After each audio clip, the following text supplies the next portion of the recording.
live from Numancia, Aklan in Western Visayas in the Philippines. I'm having my morning cup of coffee here in my coffee with Gino cup. New design on the cup, courtesy of my good friend Alan in Texas. Let me make sure I'm live here before I get going. All right, looks like I'm on. Take a sip of my coffee here. Oh, I see people joining the live stream. All right. Ray, hello, Ray. All right, hey. Good morning, Ray. Jeffrey, good morning, Brother Gino. Good morning. All right, I'm on. So let me get going here. I always start with the weather. That's how I start the live stream. Here in Numancia, Aklan, it's currently 74 degrees Fahrenheit. Looks like we're gonna have periods of rain and thunderstorm today. Cloudy this morning, a little bit of sprinkle, not rain, just like sprinkle this morning when I took Leanna to school. Hey, Charlie Lads, my brother in Boston. Good morning, Gino. New England got hit with a big blizzard this weekend. 18 inches of snow. Wow, that's a lot, man. That's a lot. 18 inches. I remember when I was in Japan, living in northern Japan. It's like I remember snow that heavy, man. That is a lot of snow. Jokano, good morning, brother. Good morning, brother Gino, brother Jokano. So today, I'm expecting rain here. Let me look at the Pag-asa. The Pag-asa is the Philippine government weather channel here in the Philippines. Pretty much the same thing. It says Metro Manila, the rest of the country, partly cloudy to cloudy skies with isolated rain showers or thunderstorms because of the easterlies. Easterlies is that wind coming from the Pacific Ocean. Possible flash floods or landslides during severe thunderstorms. So pretty much the entire country again is gonna be a wet one today for the entire country. All right. The dollar, I always kind of plug in the dollar to the peso exchange rate. Quite a drop. It kind of dropped the exchange rate. $1 is now 57.63. Not, I think 2 days ago when I reported it was 57.99. So that's a significant drop. Something must be going on. I'm not sure what's going on, but that's a significant drop there. Let me just see if I can see the comment. I don't see the comment. Oh, there you go. I see the comments now on my my screen here. For this helps me with the comments here. That way, if I can't read it here, I can at least read it on this side. Always have to play around with my laptop here. Always play around. Ted from Bohol. Hey, Ted Bohol. Good AM, Chino and all. Good AM. OB, Olson, Aliyah, and my good buddy Isaiah from Columbia, South Carolina. Hello. Hope all are doing well. Yes, hope all are doing well. Hey, Charlie, Ted, and OB. Just sold the camper, Kuya. We are already, I'm sure, man. I'm sure you would miss that camper, of course, man. But it's part of the journey, man. Part of the journey, Olson. Just look forward to the camper that you'll build here in the Philippines. I know you will build a camper here in the Philippines. I am excited for you to build that camper here in the Philippines, man. Brian says, hi, hey, buddy. Hope your day is starting off good. Yes, I just took Leanne to school. Today I have an appointment. I have another medical appointment today. And then I think you're Brian, the same Brian that I need to get a SIM card for you. So I haven't forgotten. I haven't forgotten. I just haven't been to Calibo. So today I'm headed to Calibo. I have a medical appointment. After my medical appointment, I'll go get that SIM card for you, my brother. Hello. I do not do politics on our channel, and it's like people that watch my live stream our channel. Politics and religion, a no in my channel. I don't really discuss it. It's like it divides people, so I don't put politics or religion in my channel. Now I'll pray and I'll bless you and all that, but we don't discuss like I believe everybody's got a freedom of religion. You can choose any religion you want. I just don't discuss those kind of topics on my channel. Hey, hi Joe from TED. Good morning, Lucita. Lucita, my good friend in Maine. The Tamarao camper is 3.9 mil. I saw that. Olson. I'm low tech. I'm gonna be low tech. If ever I build something, it's not gonna be the Tamarao, man. That's high cost, man. I'm low budget. I just want something that Dazzle and I can fit, maybe go take to the beach or something like that, man. Like my style is the Suzuki, those parts that they build from Japan. You can get them here for like 200,000 pesos, maybe 3,500. The back of it all goes flat, so you can build something to just take to the beach for the day kind of thing, or even an overnight, but nothing as fancy as the Tamarao. Right now it's a big hit here. That's why it's so expensive, Olson. It's amazing. I've seen different versions of the Tamarao, like American style camper, sleeping on top of the roof of the front, just bathroom, living room, TV. I mean, they're making fancy with the Toyota Tamarao camper. Good morning, Bill Meyer. Prayers to you, Bill Meyer. Brian, haha. Yes, all right. I haven't forgotten, Brian. I haven't forgotten you, man. I just haven't been going to Calibo. I haven't been, have no trips headed to Calibo yet. So, but today I'm going to Calibo. Actually, Dazzle went to Calibo yesterday, and she was gonna try to get the SIM card, but the SIM card you have to get at the mall. I was hoping she can find something. She was doing ukay yesterday with mom, thrift shopping. And sometimes in and around Calibo, if you're walking around, you'll see people selling SIM cards, but she didn't find one yesterday, but I'll get it today for sure. Peanut Butter Travels here. All right, PBT, thank you. Good day, PBT. How's your day? Just starting out so far, starting my day, having my cup of coffee, my one cup of coffee a day. Captain Ron, OB, I went to RV school, so if you need help, let me know. Plan on moving to the Philippines this year. Ted Bohol, lost a good YouTube friend this week. My friend Ian. Not sure if you... Oh, sorry to hear that, Ted. Sorry to hear that. Prayers definitely to your friend. And so sorry for your loss, Ted. Hey, man, that's just part of our life now, right? I go through the same thing, man. My good friends of mine, unfortunately, it's like, we're climbing up in age, and unfortunately, that's just the way it is, so we lose good people in our lives, unfortunately. Gino, no rush at all. I appreciate it very much. All right, Brian. No worries, Brian.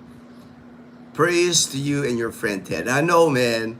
I know it's like that's sad, man. When stuff. I mean, I've gone through it. I've lost friends. And it's tough. It's tough, man. It's like you just have to pray for them, pray for their family, and just rest in peace for them.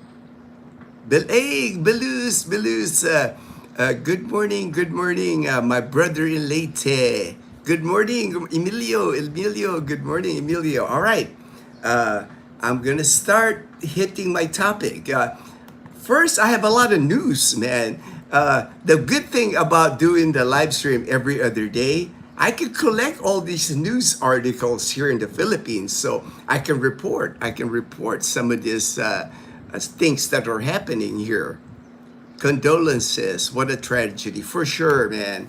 It's never a good feeling, man. You know, it's like when we hear friends, family, or even like acquaintances, even hearing in Numancia, man.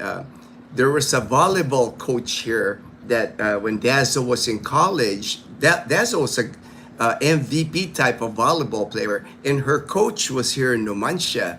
This guy was actually a pastor, a minister, right? 45 years old, and he passed away, and he was a coach. So he's pretty, pretty. I mean, he's like doing volleyball and all that, and he just like had a heart attack, So things happen, man. Things happen for sure. Hello from Ola Depot, the basketball player. I remember. All right, I'll start out with the news. Of course, I don't know if everyone have heard. Manny Pacquiao is gonna fight Mayweather. The rematch is gonna be September in Las Vegas, September 19 on Netflix. So this is awesome because like. It's not pay-per-view, I already have Netflix, so we subscribe to Netflix every month. I think our Netflix is like 399 pesos, about $7 for multiple users. So gonna be awesome. I know they're kind of they're up there in the age, but it's a good rematch to me. I'm a Pacquiao fan. I'm just happy he's going to get a chance for a rematch, because it didn't quite turn out well for Pac-Man, the first fight, So this is awesome.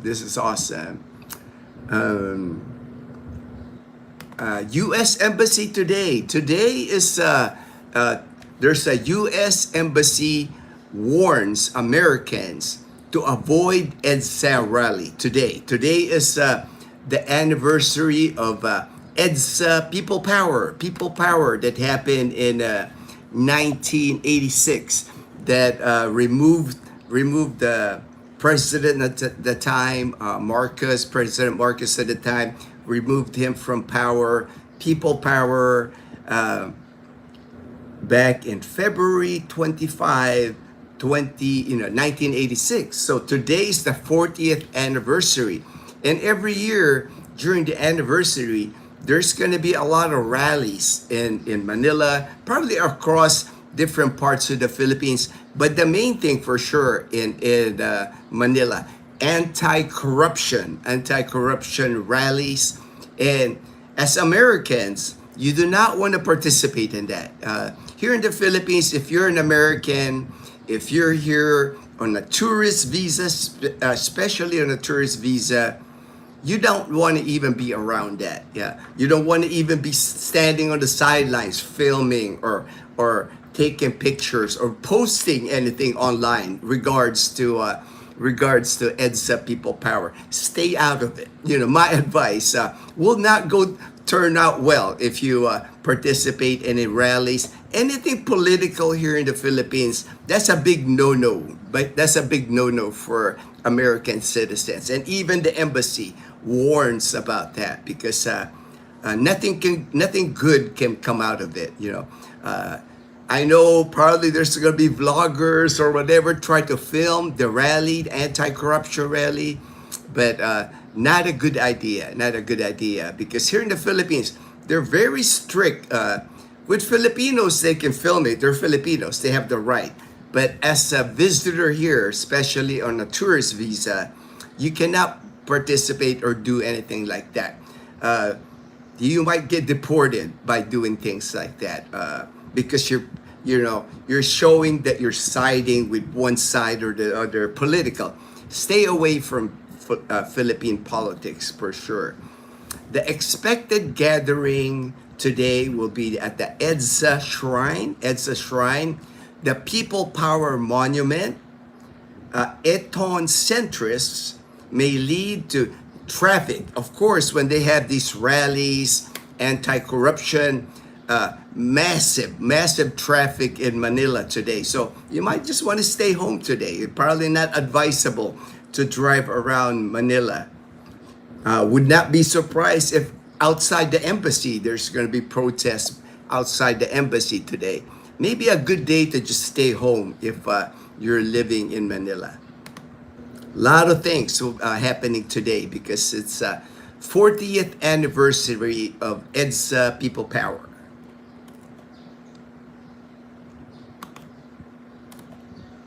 Okay, I did see something tragic news.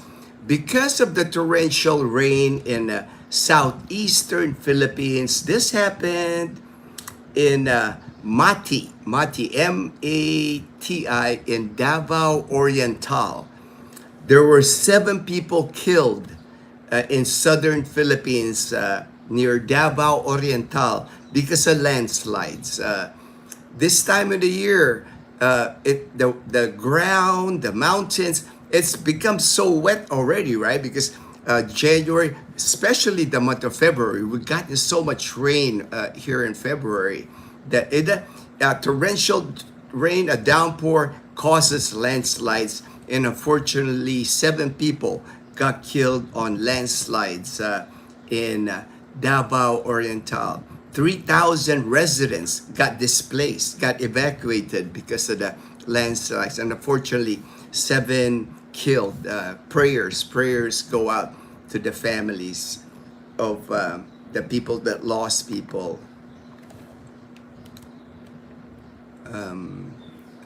This one, man, there was just so much news, man. I was going through my feed on Facebook. I was like, man, all kinds of things are happening here in the Philippines. This one caught my eye. It says here, a Chinese national arrested for posing as Filipino citizen.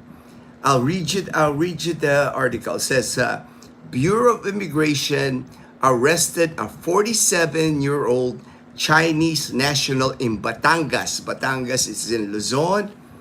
After intelligence operatives found he was fraudulently claiming Filipino citizenship using Philippine ID. This Chinese guy had Filipino ID and passport. I'm like, he got a Filipino passport even. I was like, whoa, man. Under multiple aliases. According to Bureau of Immigration, LTO, so he got a hold of a driver's license even.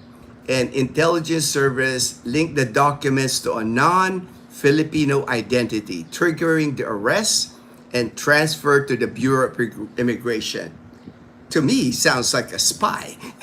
To me, that sounds like a spy, having documents, Filipino documents that he's Filipino. But it is what it is, man. It's like I said, what is going on? You know, it's like all this news happening here in the Philippines, man. All right. Oh, this one caught my eye too. Let me just, I don't want to get too behind. I don't want to get too behind in the comments. Let me go.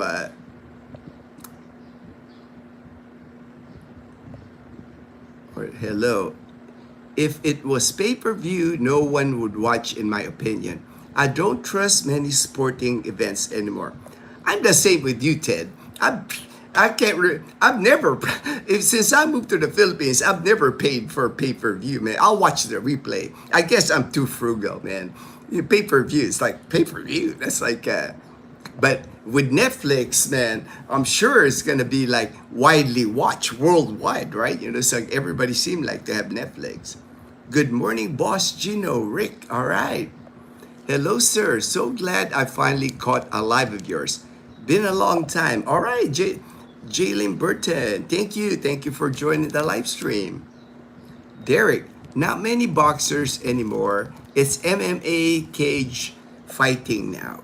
Yeah, it's like I just watch highlights. I don't really like any live events or anything. When on my YouTube, I'll watch highlights of different things like that. But this is gonna be nice. I'm still interested, man. I still enjoy watching Pac-Man fight. It's like I'm a Pacquiao fan. I don't care how old he is. It's like brings back a lot of nostalgia for me. And Pacquiao, even at this age, man, he always brings it. He doesn't run around. He doesn't.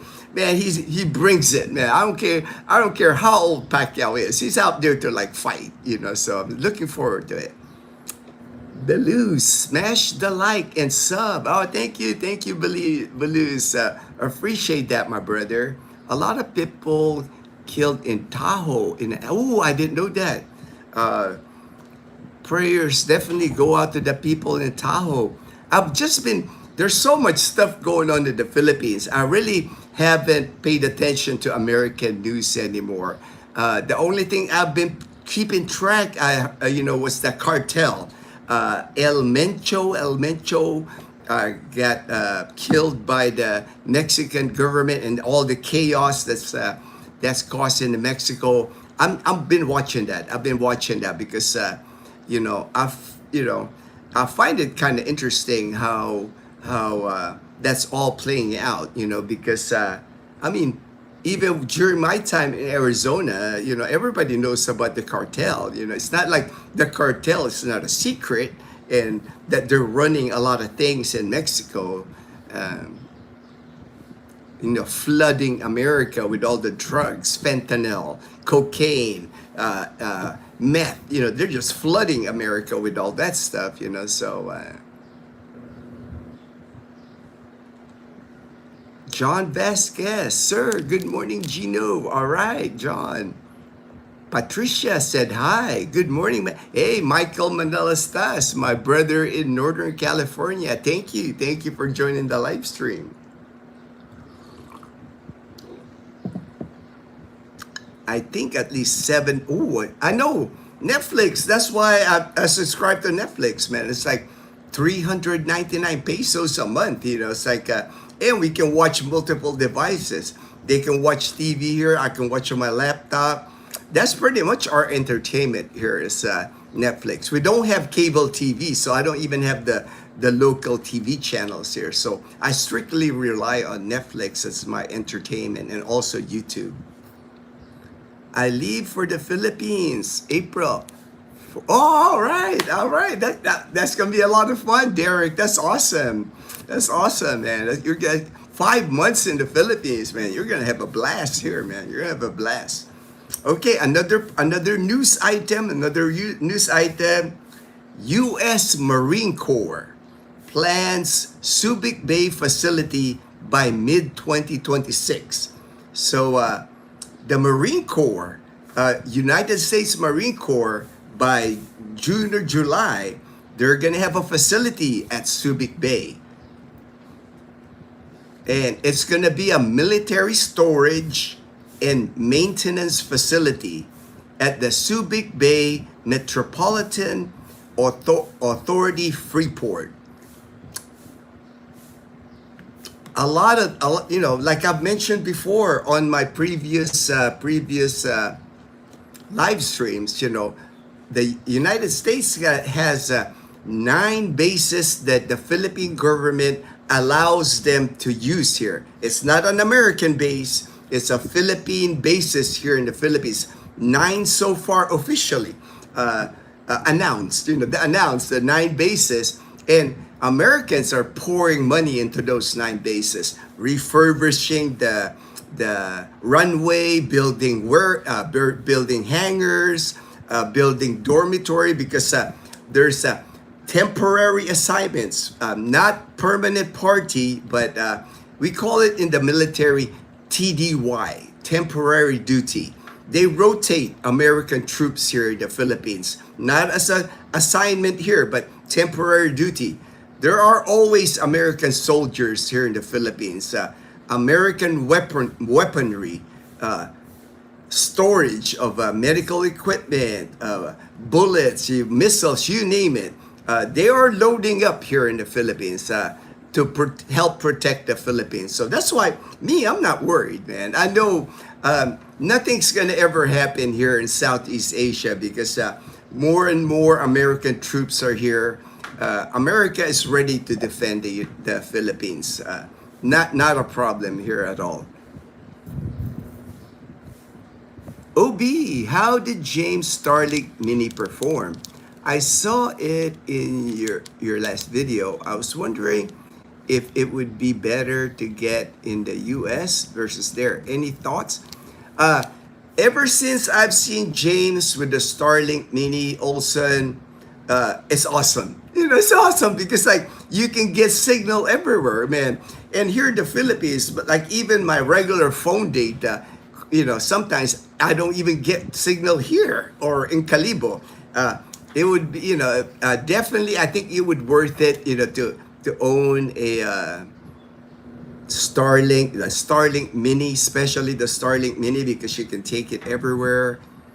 It would be better to get. I don't know about buying in the U.S. I don't know the cost in the U.S., but you can get them here. So to me, you know, I think if you can find out the cost in the U.S. and the cost here, I would just get it here. It's like and James, he's got the battery now. He's got the second battery. It's like it's not Starlink that makes the battery. They actually sent it to him. They sent it to him for him to try it out. So just ask James, man. He knows all about. He's the expert. James is the expert when it comes to the Starlink Mini or the Starlink Mobile. I think if you're gonna do a lot of adventuring like James does, if you plan on taking trips, hiking trips, camping trips, out in the mountains, out and about, I mean, definitely worth it. Definitely worth it. Brian, speaking of boxers, in the early 1990s, my military supervisor took me to lunch. And Sugar Ray Leonard. Wow, Sugar Ray. Man, I'm a big fan of Sugar Ray, man. That's my era, man. Sugar Ray, Tommy Hearns, Roberto Duran, Roberto Duran. Man, that is so awesome.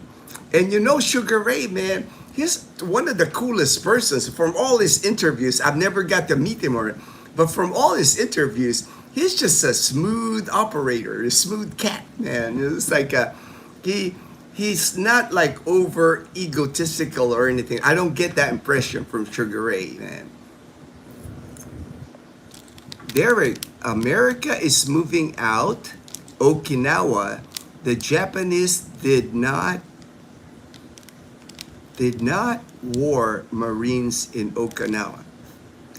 I remember, Derek, that Marines had issues, right, in Okinawa. I know they've had issues because Marines were, getting drunk or something, causing trouble out, off duty in Okinawa. So that doesn't surprise me. And Japan is more.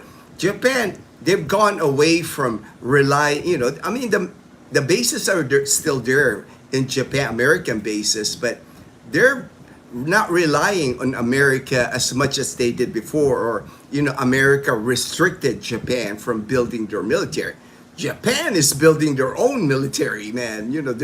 They're modernizing, they're preparing, defending Japan because when I was stationed in Japan from 2000 to 2004, China kept firing missiles over Japan just to intimidate Japan. So Japan said, you can't keep doing that. It's like, so Japan's been on a modernization, everything, since my time, when I retired in the military. So Japan's not gonna stay idle. They are building their military. They're supporting the Philippines. They're providing destroyers to the Philippines for free, donating, or some of their older ships to the Philippines.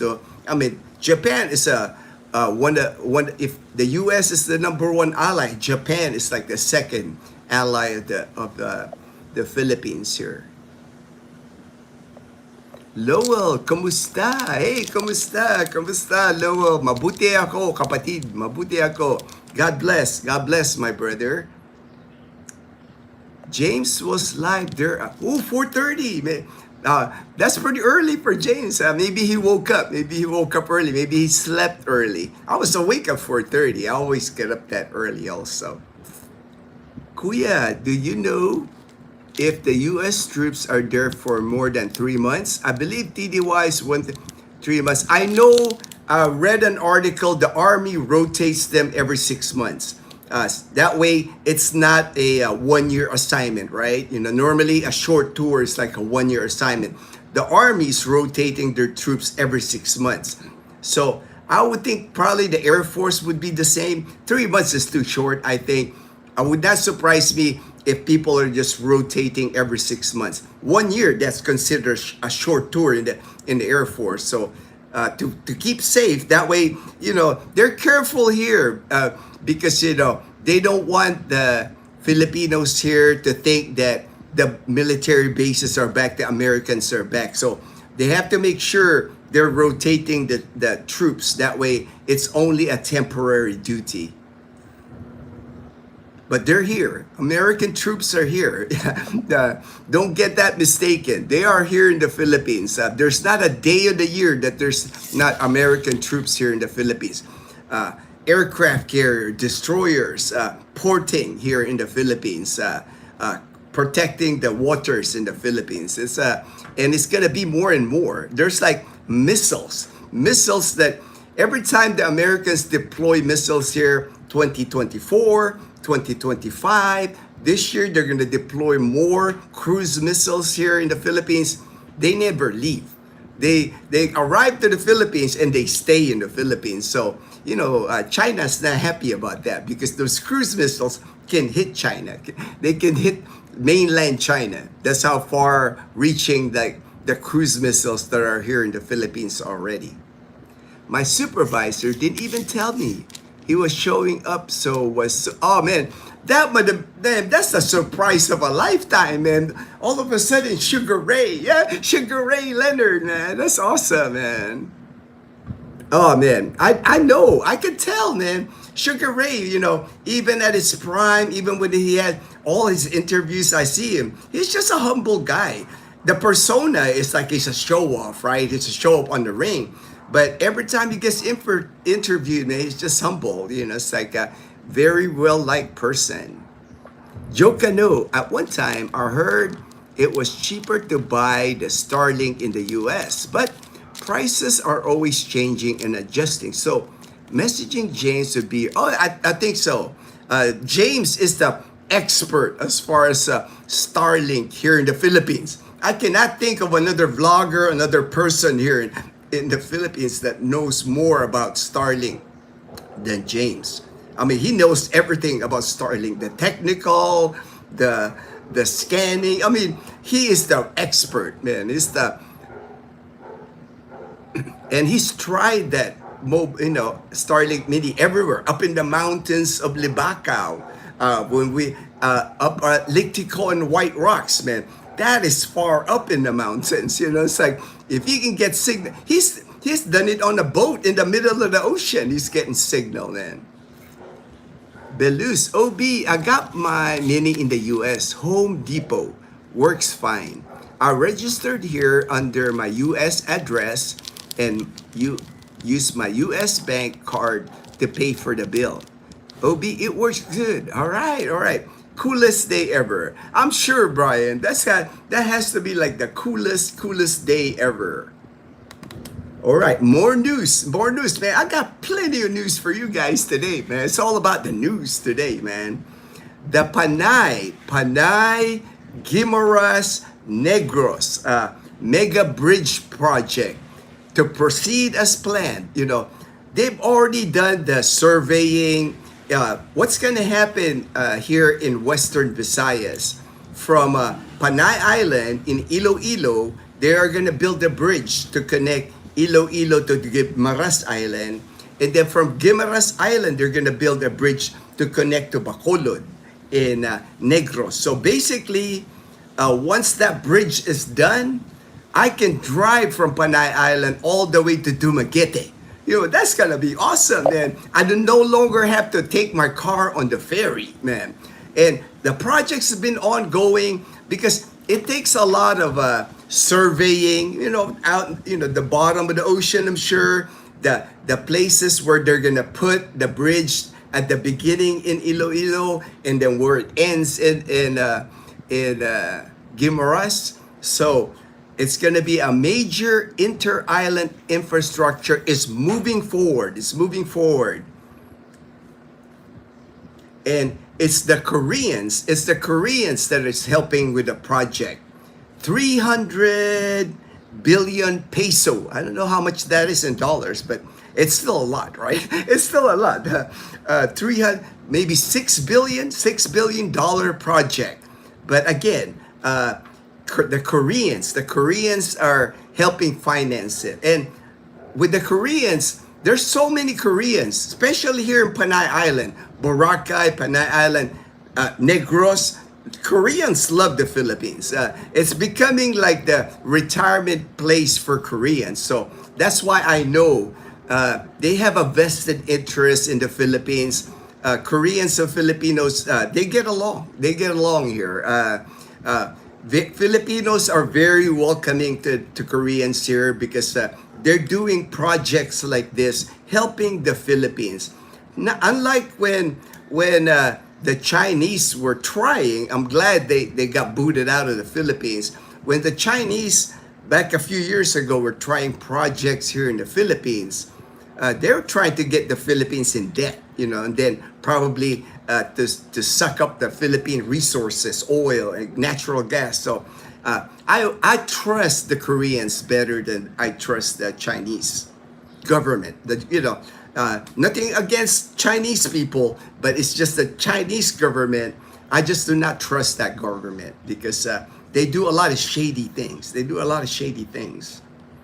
But the construction of the bridge, 13.6 kilometer, Panay to Guimaras Bridge, and then 19.47 kilometer from Guimaras to Negros Bridge.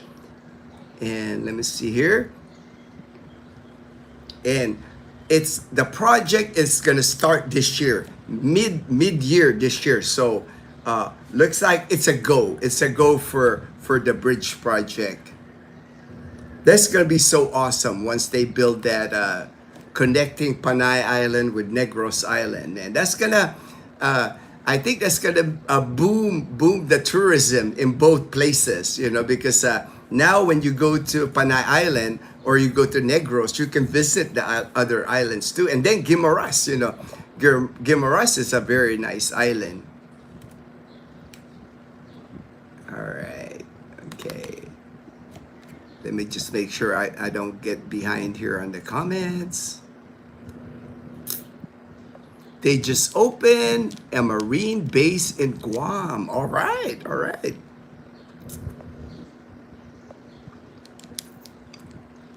Brian, Derek, a new marine base? They already have a big Navy base. I know about the Navy base in Guam, and I know Anderson. I've been to Anderson Air Force Base in Guam, but that's good that they're building a Marine Corps base now.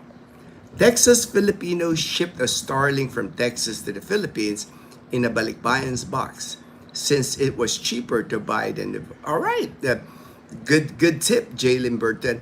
But for Olson, I would still check the price now because the prices with Starlink is dropping, even here in the Philippines. I remember when Starlink got introduced here in the Philippines, it was up there in price. And I have seen the decrease in price on the unit itself and even the monthly. The monthly, I think the is increasing a little bit, the monthly charge, the subscription, but the unit itself, I have seen a drop in that price. So I would still compare it because I don't know when Texas Filipino sent his Starlink. It could have been a year ago or so. Always good to check current prices. It doesn't hurt. A quick check online, a quick check to see how much it is now. And then the shipping costs. If you got to ship it from, I guess if you have a lot of balikbayan boxes to send to the Philippines, just throw it in there. But if you got to ship that item, the cost for shipping, for sure. Lowell, did you find out about the recent volcano that have erupted recently? I did see that Mount Kanlaon had erupted, I think almost a week ago now. But after that, there's been smaller eruptions, but nothing like the first eruption. And for me, Lowell, usually those volcanoes like Taal volcano, Mayon volcano, and Kanlaon volcano, those three volcanoes, they stay pretty active. They erupt uh, almost every year. They erupt. I'm not worried too much about those volcanoes because they let off steam or they let off some ash or whatever consistently. Consistently. I think Taal just erupted Mayon not too long ago. I worry about the Mount Pinatubo volcanoes where you haven't heard of this volcano or a volcano that hasn't erupted in 50, sometimes 100, or sometimes 400 years. And then all of a sudden, they wake up. That is the volcano I worry about. It's kind of like in Hawaii, Lowell. There's a volcano Hawaii that erupts all the time, right? I mean, it's not as destructive. It's still destructive. Don't get me wrong. It still damages homes. Mount Kanlaon, people still have to evacuate. But mostly the people that live around the volcano. Mount Pinatubo, when it erupted, it damaged like Pampanga, Samba, whole provinces got damaged because of Mount Pinatubo because it hadn't erupted in 400 years. That's gonna be awesome if they build. Oh yeah, I do not doubt the bridge getting built. From all the reading that they've already put in money already on building the bridge. There's actually a Filipino budget, DPWH, Department of Public Works, designated for 2026. It's already paid for amount of money they're putting in the bridge, and with the Koreans helping, being part of the project. It's gonna get done. It's just gonna take time, but it's gonna get built. I mean, they are building infrastructure here in the Philippines. I know people always say, "Oh, Philippines worst infrastructure in the Southeast Asia," but you gotta realize, man, the Philippines is 7,000 islands. Trying to connect the islands, trying to build a railway system, a lot easier when you're like one country together, right? Than a country like spread apart, so but they're trying, it's like they're putting in money in the Philippines. That's awesome about the bridge. I wonder about Cavite Mariveles Bridge that I believe the Chinese are helping with. It's supposed to touch Corredor. All I know about the Chinese projects, they were halted. It's like at one time the Chinese had bridge project, had highway project here in the Philippines. A lot because the problem with the Chinese when they build projects here in the Philippines, they actually bring Chinese people to build it. Construction people, they don't even hire Filipinos. So I know the government here halted a lot of those Chinese projects. Ted, yeah, Kanlaon erupted last week. Medium only lasted about 2 minutes. Yeah. Mayon is the one I'd be a little worried about these days. All right. You keep mentioning James. Do you mean the American vlogger who comes across? I don't think he comes across as a know-it-all. I like James. James is one of my brothers, man. He's James and Karen's Adventure. Is who James is. I consider him one of my brothers. So maybe you don't like him, maybe, but me, he's one of my good friends.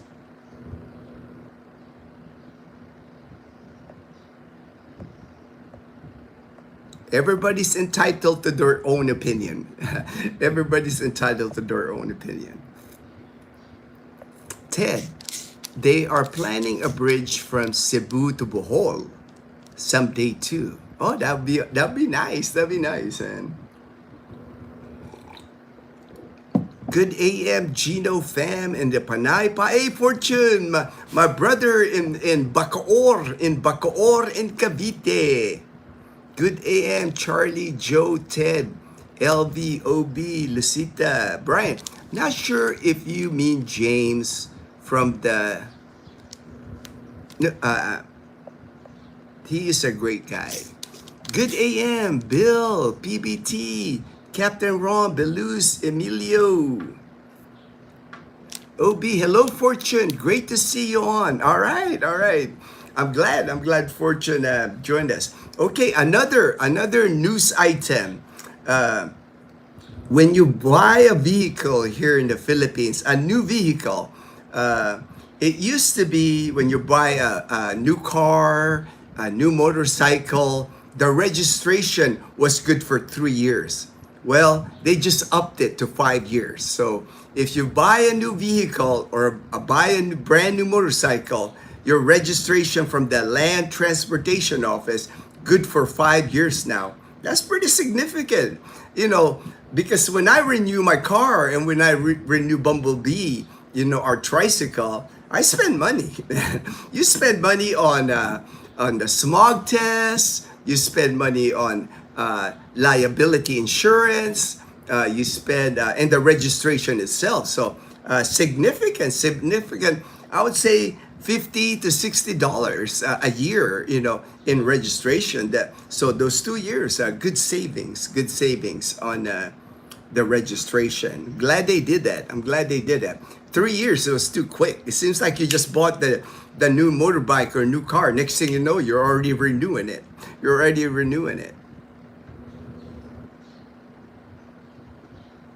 Good AM, Fortune from Ted. Fortune.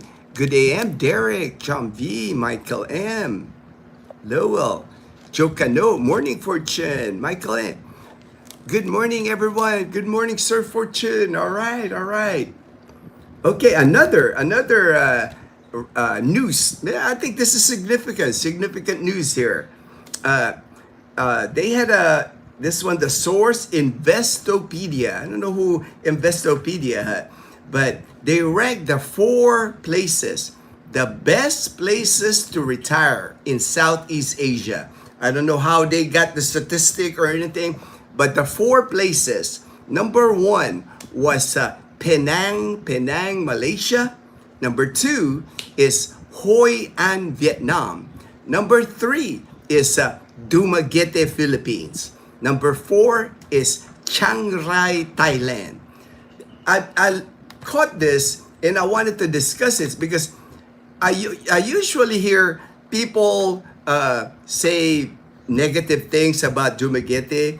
But for me, I've been to Dumaguete. I've visited Dumaguete. I have friends that live in Dumaguete. And from what I've seen, I would move there. If I had to move somewhere, Dumaguete would be one of the places that I wouldn't mind moving to.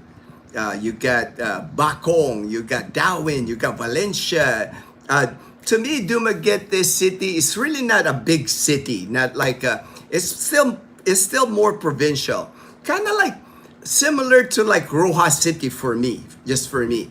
It's not the size of like Iloilo City, Cebu City, or Davao or Manila. That's why to me it's still ideal, and that's why it's number 3. I mean, I don't make this stuff up. It got recognized as one of the best retirement places. And Dumaguete City, it's been on the list before. It's not the first time they got put on the list. That's why people go there. That's why, my good friend, my brother from another, Michael S., that's where he is. He loves it. He shows you every day, every other day he goes on at noontime, Michael S., Castaway Drift. He walks around Dumaguete City and shows you, if you're interested in looking at Dumaguete City, the city of gentle people. I mean, you can't argue. What more can you ask? It's the city of gentle people. I think if I had to pick two places in the Philippines, to me, just my opinion, that has the best people, I would say Iloilo City, the Ilonggos, and then next is the people in Dumaguete City. Just very humble, kind people, gentle people. It's a walkable coastal city in Negros Island, affordable cafes and restaurants. And you can see in Michael S.'s videos, Castaway Drift, he walks all, I mean, Michael walks like 2, sometimes 3 hours in Dumaguete City. Very walkable city. And what I noticed when I visited Dazzle and I visited Dumaguete City, they really cater to expats. You got steakhouses, you got everything, even the bars, almost like a feeling that they, even their menu, when you look at cafes, they really target, expats. It makes sense because expats are living there, so you're not gonna miss food. You're gonna see food items on the menu that are familiar, like sloppy joes. I can't find sloppy joes here in Calibo. Things that are American, you can find on the menu there. That's why it's on the list. It's a list of top four in Southeast Asia. All right, I think I'm running out. I'm running out of. Let me make sure here. I think I'm pretty much running out of my news topics. So I covered a lot. I covered a lot of news topics here. All right, let me see the comments, and then I do have a topic today to discuss. I always try to have a topic each day, not just the news. I want to keep it going. I don't want my live streams to be boring. I want it to have, at least if you get one thing from my live stream, I'm happy, right? If you learn one thing, hey, I did my job. I did my job on the live stream.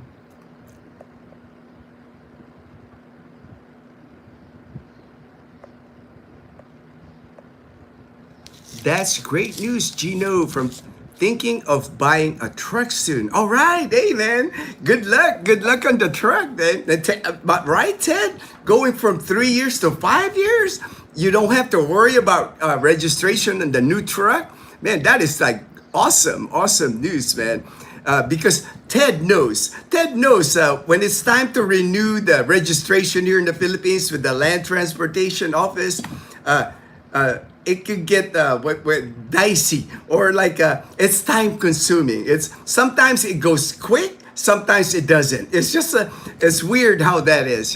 I've had renewals of my registration that were fast, then I've had renewals that took like a whole day. So if you buy a new vehicle, new motorbike, 5 years, you don't have to worry about registration. Man, that's just so awesome.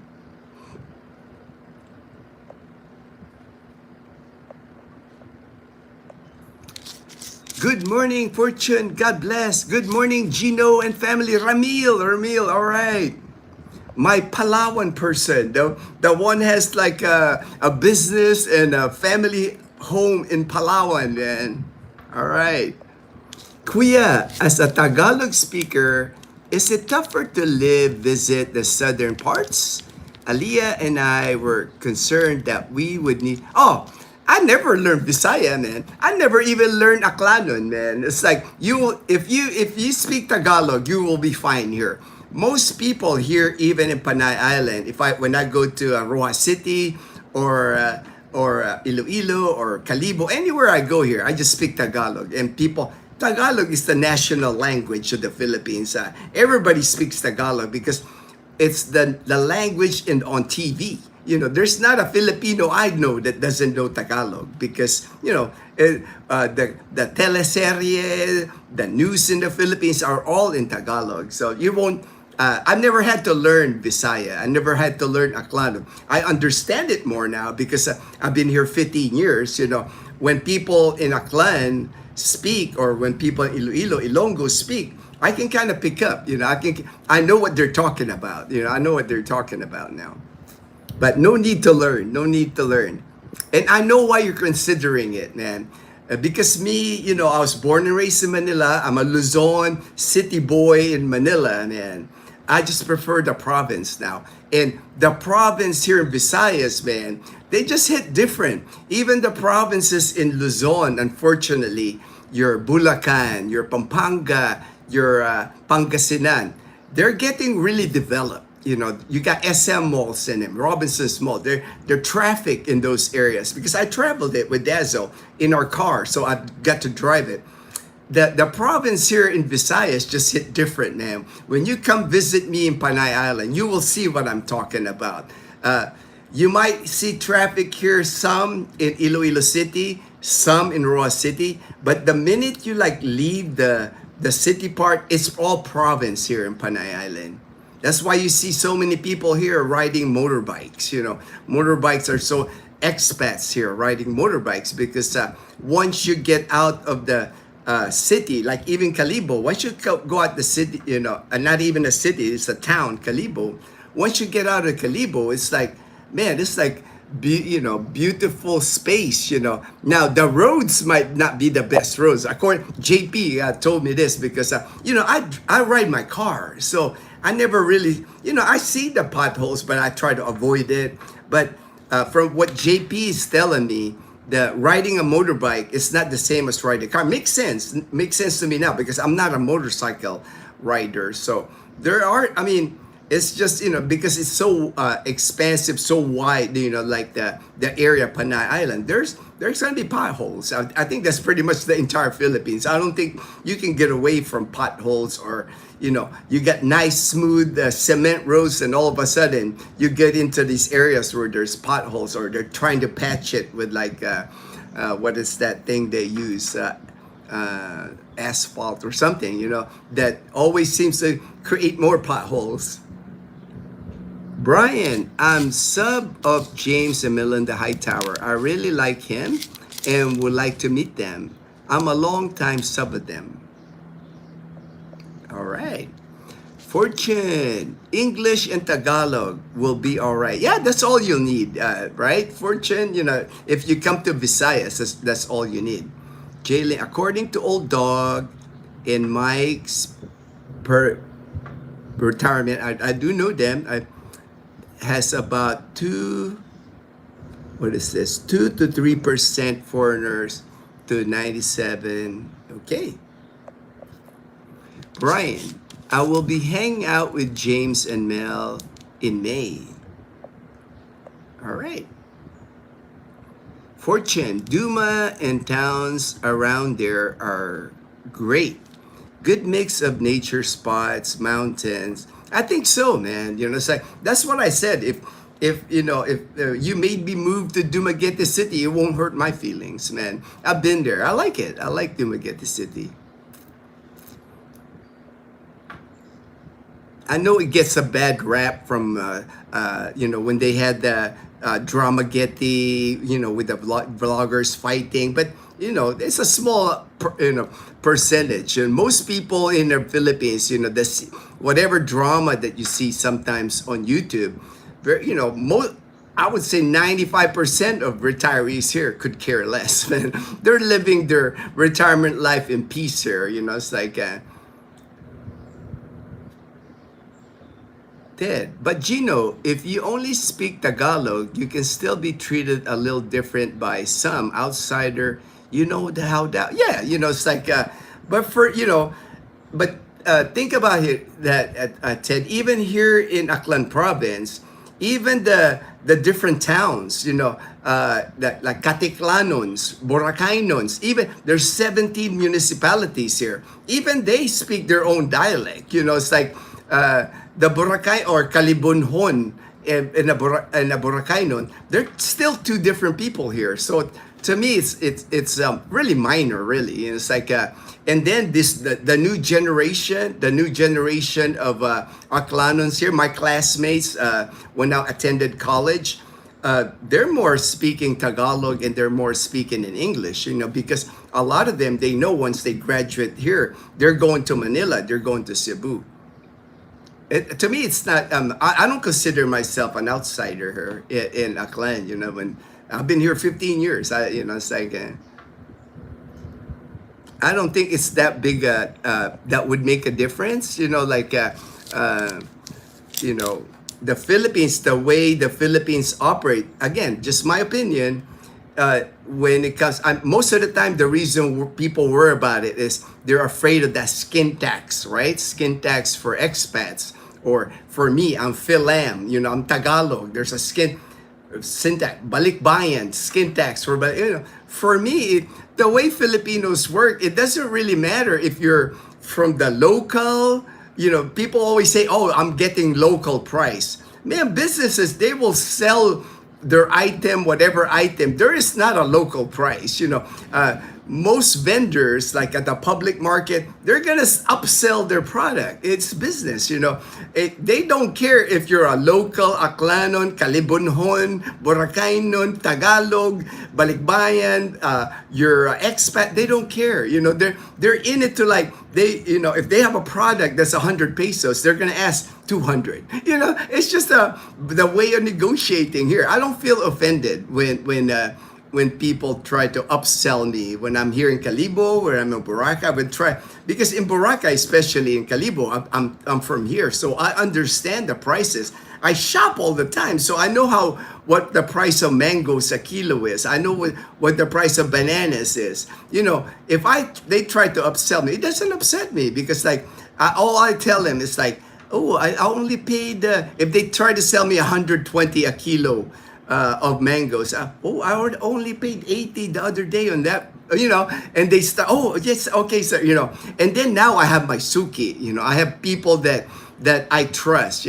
My regular vendors where I buy my stuff, because they've been honest with me. They've given me good price. A lot of times, when I buy mangoes, when I buy bananas, they give me extra. Oh, kuya, I added a couple of free mangoes, or a couple of free bananas, because I'm the suki, I'm the suki. So to me, it's just the way of doing business there. I don't get offended when I'm in Boracay. The guys that hawk their things, paluto, braids, massage, when they're trying to upsell you. I know the prices in Boracay. I know the price of the e-trike in Boracay, right? And they're trying to upsell me. I don't get offended, because that's just the way Filipinos do business. It's not like they're trying to scam you or anything. They're just trying to make a living. They're trying to get as much money for the item, for the service, because they're trying to provide for their family. Just me. That's just the way I view it. I don't get offended. Even if when I end up paying more for an item, it doesn't offend me, because to me, a lot of times it's so minimal. As long as I know, well, it's going to help the guy. It's going to help him feed his family. That's not going to hurt my feelings.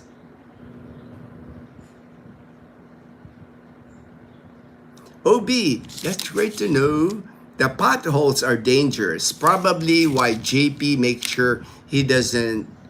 Yeah, man. Even me, man. I rarely drive in the dark, man. It's like I avoid driving at night here. Not just the potholes, but also people with no lights, motorbikes, bicycles, people crossing the street, people crossing the highway, wearing dark clothes, nothing reflective. People going the wrong way without their lights. I mean, it's just like so many things. Animals, you got goats, you got dogs, so many things that you can't spot right away in the dark. That's why I try to avoid driving here. To me, it's not safe to drive here at nighttime. Duma is 145K population, 33 square area, while Calibo, see, that's the thing, right? I'm glad you pointed that out, Fortune. Thank you for the info. That's why when I was in Duma, I got the feeling like this is almost kind of like Calibo. It's not really a city. I know Calibo, we're not a city. Dumaguete is called Dumaguete City, but Dumaguete City's got that provincial vibe, like Calibo. It doesn't have the city vibe. It doesn't have skyscrapers that I know of. When I was there, I don't see like 40, 50-story buildings. I don't know if they're building condos now. It's been a while. I haven't been to Dumaguete City. When we were there, we went in, when was that? December of 2022. So about 3 plus years now. but maybe they're building more. I know Michael S. He lives in a nice condominium complex when he filmed it. But I like it. I've always likened Dumaguete City's vibe. It's to me, it's like Dumaguete City is like still provincial, but provides you a little bit of city. It's like kind of like in the middle, kind of like in the middle. JP Isberto, good morning, Kuya Gino. You really inspire me to retire early. Still a long way to go though. I'm from Calibo, clan, so I really enjoy watching your vlog. It reminds me, hey, I appreciate it. I appreciate the support. And I know we have a lot of silent viewers. I know that. I got a message today from Chris, and he goes, silent viewer. He said, today was like his 60th anniversary when he joined the United States Navy. And that has provided him an amazing life because of his time in the U.S. Navy. 60th anniversary from his basic training.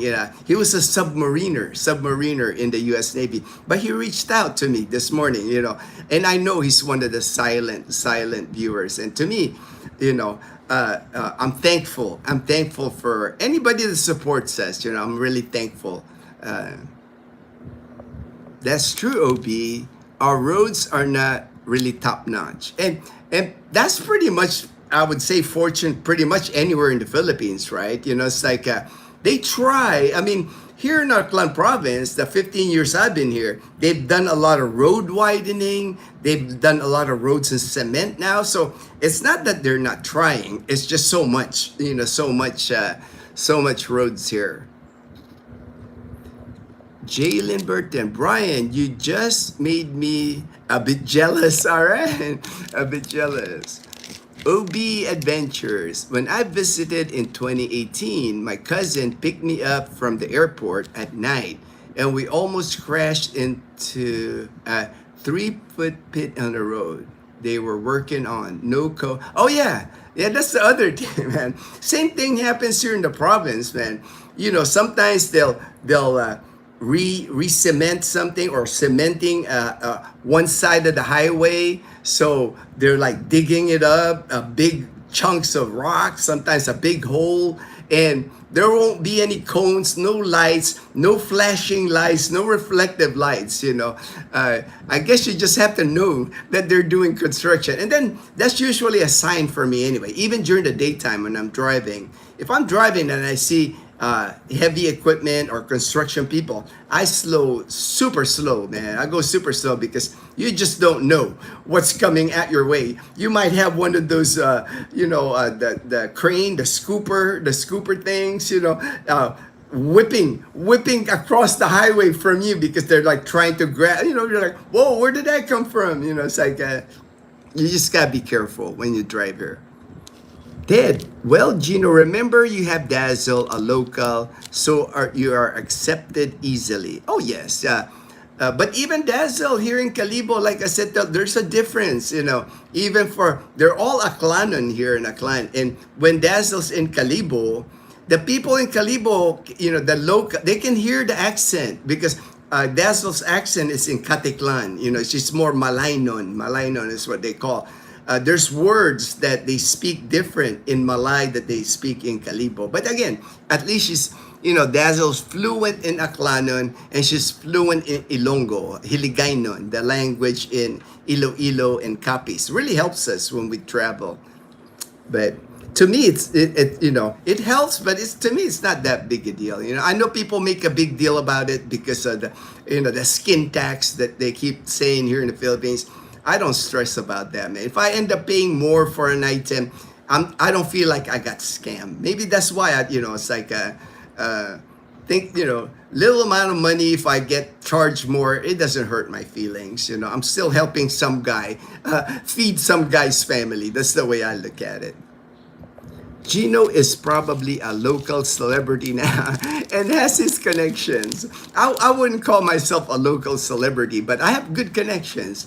Good connections in Calibo, good connections in Boracay, good connections in Iloilo. So if you want me to help you, I can guide you at least. And I help a lot of people. I mean, Daniel, we don't see Daniel anymore here on the live stream because he's 5 days in a wake up. 5 days in the wake up for Daniel. So not that he's counting, but in 5 days, Daniel from Jacksonville, Florida, he'll be on a plane to go to Tokyo. He's gonna spend 2 weeks in Tokyo and then leave there, and then he's gonna land in Cebu. He wanted to take care of his SRRV the minute he comes to the Philippines. So he will have to spend time in Cebu before he comes here to Calibo here in Panay Island. It seems like wherever there is an expat drama, it's usually due to overindulgence of alcohol or Filipina dating multiple. Oh yeah, that's I agree with that. I agree. That's why me, man. It's like I don't even drink anymore. Alcohol is, and I never was a heavy drinker anyway. But usually that's the case. The drama that the expats create here, usually alcohol involved, people overindulging alcohol, and then the Filipina dating the same Filipina or the ex or whatever. You know, that's always a common denominator here for sure, Joe Cano. When I am in Panay, I try to speak Hiligaynon or Kiniray in Antique, so we can identify as kasinmanwa, like a kababayan or same province. I'm not asking for any discount or any life is. Thank you, Fortune, for saying that, because that's the same way I am, man. Because like for me, Fortune, when I go to Boracay, I know the hardship in Boracay. Mom worked as a masseuse in Boracay. Dad worked as a tour guide in Boracay. They got to hustle in Boracay to feed their family, man. They're working 12, 16-hour days, 7 days a week. So I feel for these people, man. You know, it's almost survival for a lot of people. E-trike drivers, you know, they don't own the e-trike. And the people that own the e-trike, they are charging them a lot of money. The boundary is what they call it here in the Philippines. The boundary for the e-trike is like 2,500 a day or 3,000 pesos a day. That's a lot of money, man. And you gotta like recharge the battery, replace the battery. You gotta pay for the recharge or the replay. So the e-trike drivers, man, they gotta hustle. You know, that's why I understand. They're just trying to hustle, trying to like, you know, get as much money as they can so they can help their family. So like for me, if I have to pay extra for it, but you know, I know the price, I'm not gonna get offended because I know the hustle that is required to survive here in the Philippines. They're not getting rich of it, you know. Maybe that's why a lot of times, you know, Philippines, that I think the number one scam here in the Philippines, it seemed like it is taxis, right? But again, those taxi drivers, you know, they're also trying to feed a family a lot of times. Lighten the conversation, for sure, Fortune. Lowell, so is it common to negotiate prices at the street market stand? Oh yeah, very common, Lowell. For me, I've just learned, like I said, I have suke, person that I buy my produce, vegetables. You will too if you move here. You will develop a relationship with someone where that's your go-to person every time you go to the market because you feel safe. You feel like they're giving you a good price every time. But if you don't have the suki yet, what I've found that's helpful when you go to the fruit stand, that display the price, like 4 for 100 pesos or 2 for 1, you know, they display the price. So you don't have to like, you can still bargain, you know, you can still negotiate the price, but you don't feel like you're getting ripped off, right? Because they would overcharge you here. They're, you know, they see that you look like you have money. It's not just because of your skin that people keep talking about skin tax here. Usually it's the way you look.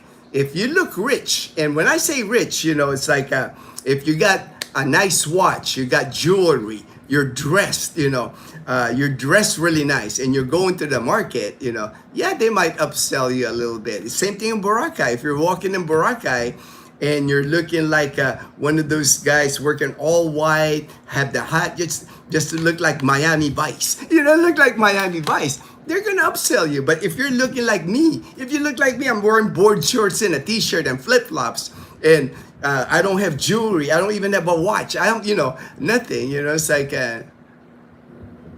It's not about the skin. It's about, a lot of times I think it's about, you can tell when people have money, especially like the tourists that come from Manila. You know, they get off the plane and you can tell, man, they're dressed, you know, and nothing wrong with that, you know, but people know, you know, it's like that you got money, you know, the Louis Vuitton that the women are carrying, that's kind of like dead giveaway, you know, Louis Vuitton, the fancy hat, the fancy sunglasses, you know. But you can negotiate. Everything in the Philippines is negotiable, Lowell. Anything at all. You know, you can always negotiate the price. Duma became a city in 1948 post World War II. A lot got converted at the time from towns to cities when the requirement was not hard as under the new. Oh, okay, all right. That's why it's a city, and that's why Calibo's not a city. Maybe easier rules back then. Aklanon is a dialect of Aklanon. Gino, I watched Chef Sandy Daza documentary of Iloilo food. He flew from Manila to Iloilo to do the video. I shared it with Colonel last night. I will, all right, share it with me, Fortune. I would love to watch that. Some of the places you have been to, but he went to more places. All right, cool. Yep. Find a loophole on building supplies, but your locals just pay a little bit extra if it's still way less. I don't like taxi scams. Just check meter. Yeah. You know, the minute you ride a taxi and they say my meter is broke or you're not gonna use their meter, scam alert, scam alert. You know, scam alert. You know, it's like that's all right. Okay, I finally got to the bottom. I actually discussed this topic on my. I was trying to do it on the beach in Boracay, but I wasn't able to save it because so not many people got to watch that live stream because my data on my phone went out. So that's just the way it is here. When your data goes out, you can't save it, you can't retrieve it from YouTube. So I just deleted it because when you go to my live stream, it just was looping, and I didn't want, you know, that would be annoying for people. So I just deleted the video. My topic today, is the new American dream. The new American dream. I actually got this idea from Vaughn. Vaughn usually is on the live stream here. He told me, he put it on the live stream here, and I have to agree with him. The new American dream is work in the United States while you're young, and then once you're ready to retire overseas. That seems to be the going trend of the new American dream, because more and more people just can't afford retirement in the United States anymore on Social Security. And if you people say, well, that person just didn't prepare, didn't work hard enough. Social Security is only supposed to be a supplemental to retirement, and there's a point to that. But a lot of people in the United States I know go through divorce, and divorce financially, unless you have a prenup, very devastating for many people. For many guys I know, it's very devastating. Bankrupts a lot of people a lot of times. You work hard and then you get divorced, you end up losing your assets, and then you also have to pay a lot of times child support, alimony. So many people I know get into that situation. Great topic. All right, GP, great topic. All right. So now it's like I looked like the top 10 areas people from America to retire, and the Philippines has always been in the top 10. Mexico used to be high, right? Mexico, because the distance from America, so easy to just drive back to America. But I think that's going to change. That's going to change with all this narco things going on in Mexico. I don't think Mexico or or South America is very attractive to retire now with all the, all the stuff that's going on. And plus, why would you want to live in like an area, where there's cartels and there's a lot of drug activity, so instead of Mexico, come to the Philippines. Come to the Philippines. We're not a narco state here. I don't know of a El Mencho, or I don't know of any cartel dealer here in the Philippines. Not that I heard of anyway. It's like maybe I'm wrong, but I'm sure there's a drug problem in the Philippines, just like anywhere in the world, but it's not big. We're not like planting, exporting drugs or anything like that. Belus, truth. All right, thank you, Belus. We live in Australia, but thinking the same thing. Thinking this, yeah, it doesn't just apply to Americans, but also Canadians are thinking the same. I have friends moving here from Canada, Australia. There's people that are England, because it's still a good place to make if you're in your 20s, 30s, 40s, that's a place where you can make good money. But, you can't make good money here in the Philippines. It's like a very few make that good money here. But while you're young, make your money wherever developed country that you are. Then when it's time for retirement, and retirement now, I'm noticing the age of retirement now is coming down for people anyway, right? In the US, it's still 67 for full retirement age. But I'm looking around here in the Philippines, and the people that are retiring now are in their 40s, 50s. It's no longer 65 or waiting for full retirement age. They're coming here a lot younger now. And to me, it just makes sense. If you built enough money, if you've saved enough money, you got some type of pension, monthly pension, time to find an easier life than trying to hustle and get that money.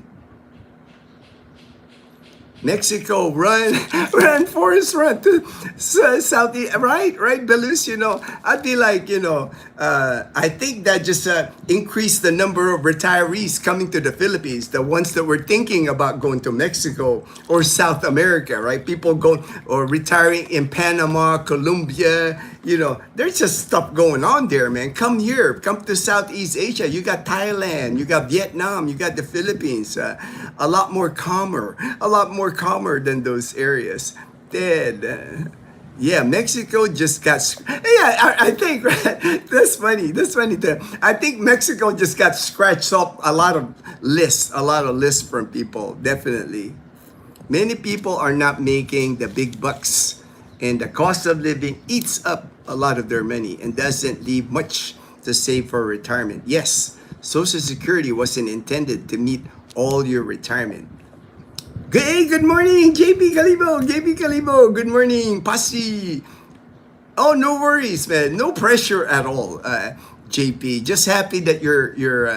I know that you're busy. I know you're busy. It's like everybody's got their own lives. You don't have to join the live stream. It's like. But I'm happy to see you. JP Calibo.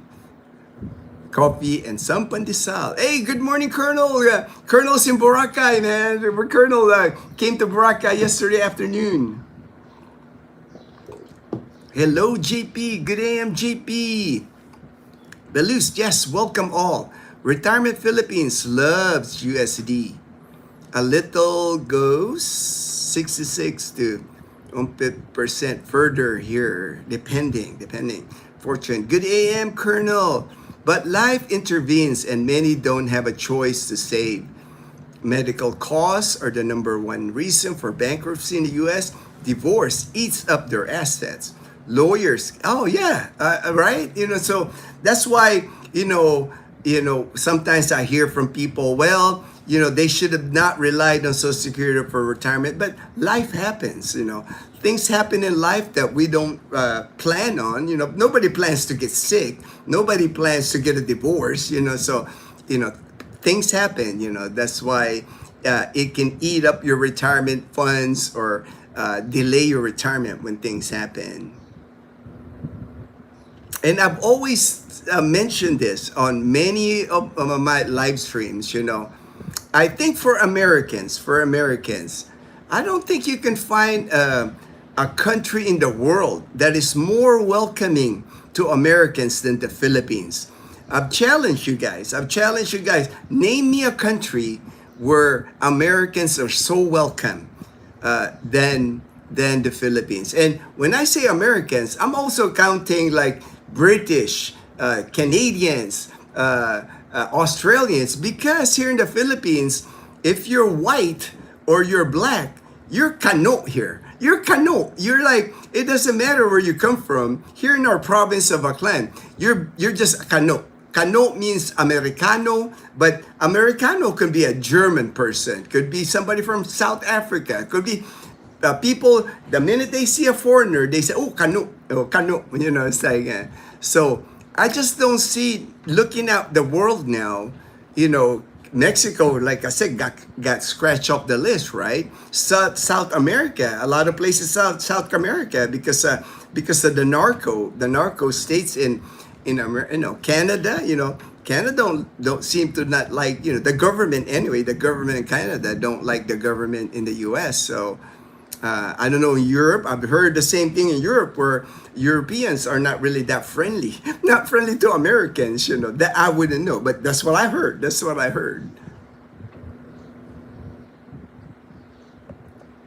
Hello, Colonel. Good morning, Colonel. Hello, Colonel. English makes the Philippines number one. Is that too, right? That too. That's why not only is the Philippines so welcoming to Americans, but the language, Filipinos, I wouldn't say, a lot of Filipinos are fluent in English, but at least you can communicate with Filipinos in English. Most Filipinos have had English if they're in elementary school, high school, they have. Haha, you're right about Kanu. You're right about Kanu. English speaking, and a lot of times too, the Philippines has got one of the easiest visa process that you can find. I don't know of a country where you can stay as a tourist on a tourist visa. It takes work. You got to keep renewing it every 1 month and 2 months and 2 months. You have to renew your tourist visa. But you can stay a tourist here in the Philippines for up to 3 years. I don't know many countries that allow you to do that. They want tourists here. They make it easy for you to stay long term here in the Philippines. If you don't want to pursue that retirement visa, or you don't marry a Filipina, you can stay here. I've known people that stay here in a tourist visa for more than 3 years. It's like many people.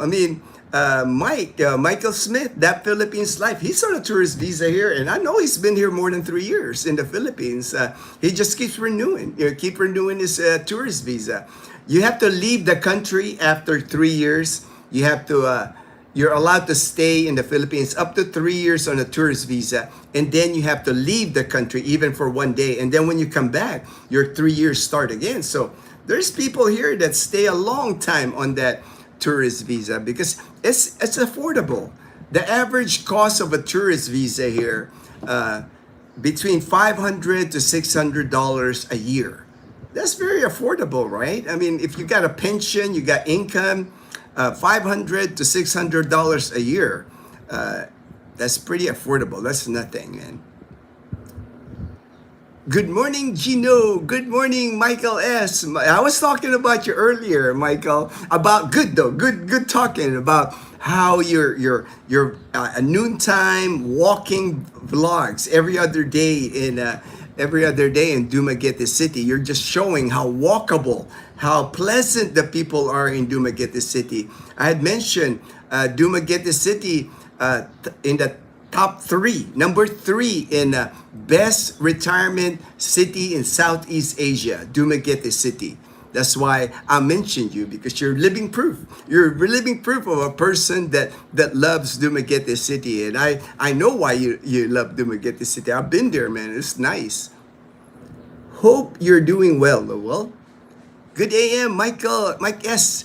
The Duke of Duma is in the house. All right. Never underestimate Filipino food. Even before I found my mountain Filipina cook, all the food I have eaten has been top notch.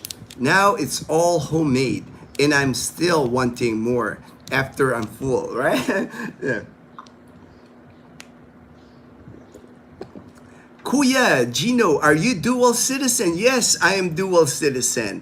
When I came to the Philippines, I was not a dual citizen. I was just on the balikbayan privilege. I was just gonna keep exiting the Philippines every year. You know, get my balikbayan privilege for free. That was my intention. But I ended up getting my dual citizenship because I used my GI Bill, my military education benefit from the United States military. I studied 4 years in STI College Calibo and got my degree in information technology, IT. They were asking me for a student visa. I had to renew a student visa every year. So I just figured I'll just apply for dual citizenship. No need for a student visa. I think it costs less. It costs less to getting the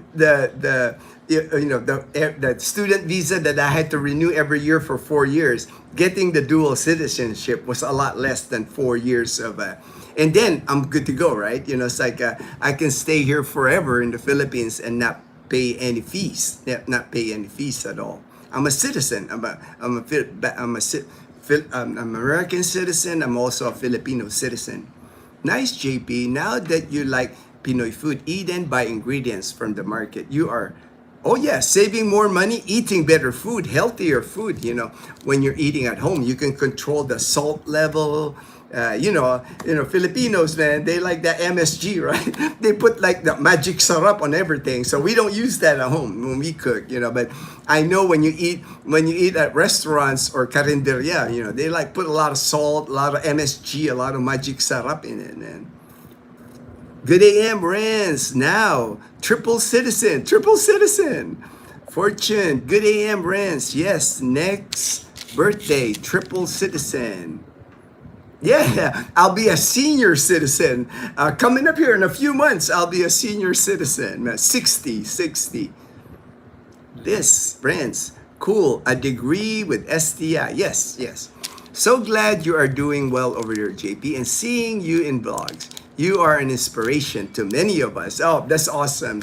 I'm glad also. And I know, it's like, JP is living the dream, brother. It's like I see it, because I see it. I get to hang out with JP. He is living a dream life, and I'm just so happy. I'm so happy to be part of JP's life. He's one of my brothers here, man. It's like more expensive to get a student visa. Yeah, because the student visa, when I was trying to get it, it's only good for a year, and then you have to keep extending it for 4 years. So, and then the processing, right? Have to process it every year. I was like, oh man, with the dual citizen, you process it one time, you get your certificate, and you're good to go. So to me, it was an easy decision. When the wall came down in 1989, many were happy. But the decade afterwards, dozens on U.S. installations were closed and local businesses closed from the loss of the... Oh yeah, I remember that. I remember Skating Geezer because, part of that, Clark Air Base. I know Pinatubo destroyed Clark, the bases here in the military, and it was going to expire anyway, the lease. But I think if Pinatubo didn't happen, the bases were fully functional, I think we had a better chance of getting those bases renewed. Who knows? It's history now, unfortunately. But the Angeles City, Olongapo City, all those places suffered because I have friends in Angeles City. They know what they suffered. They lost jobs, man. At the time, Clark Air Base was employing like close to 25,000 people. Filipino workers, official workers of Clark, but also unofficial, like the people that clean the dorms, the people that do the gardening, the golf course, the people that work in restaurants, snack bars, There was many people affected when Clark Air Base closed in the Philippines. Colonel, I am about the same, shoulder and foot getting better slowly. No complaints other than my vehicle. Glad that you stayed in the Philippines. Buying at the wet market saves a lot. Yes, yes, definitely. That is a joke. You got quadruple citizen, U.S., Filipino, PWD. Oh yeah, that no worries. You know, it's like joke lang, right? Joke lang. Not offended at all, man. It's like foreign students need to pay dues. Need to pay dues.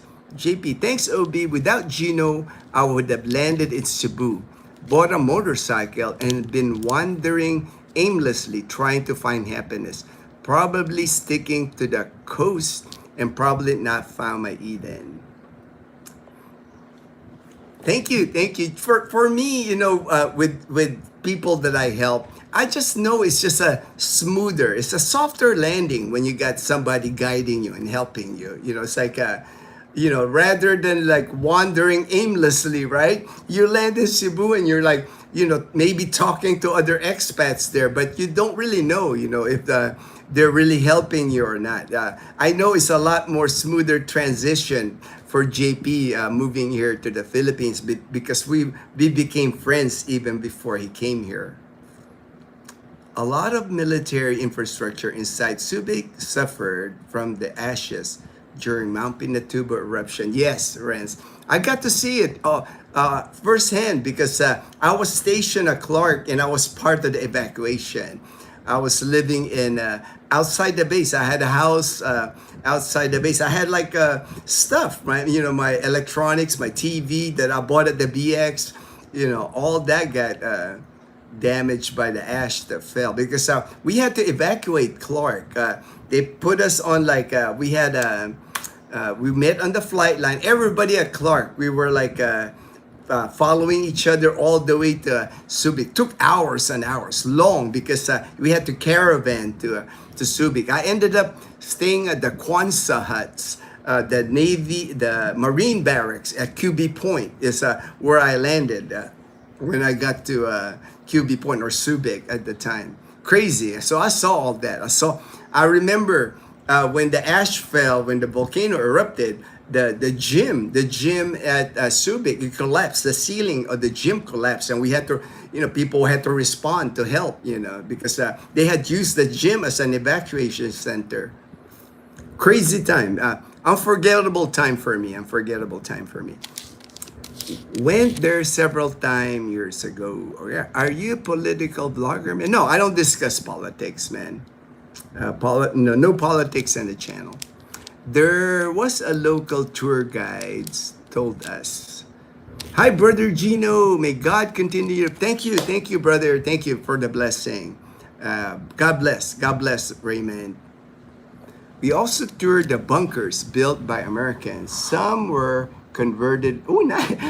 Yeah, like I remember that coming back to Clark, you know, the old, I mean, it's funny how it used to be a Clark Air Base. In my mind, it was a military base, and they converted a lot of the areas into restaurants.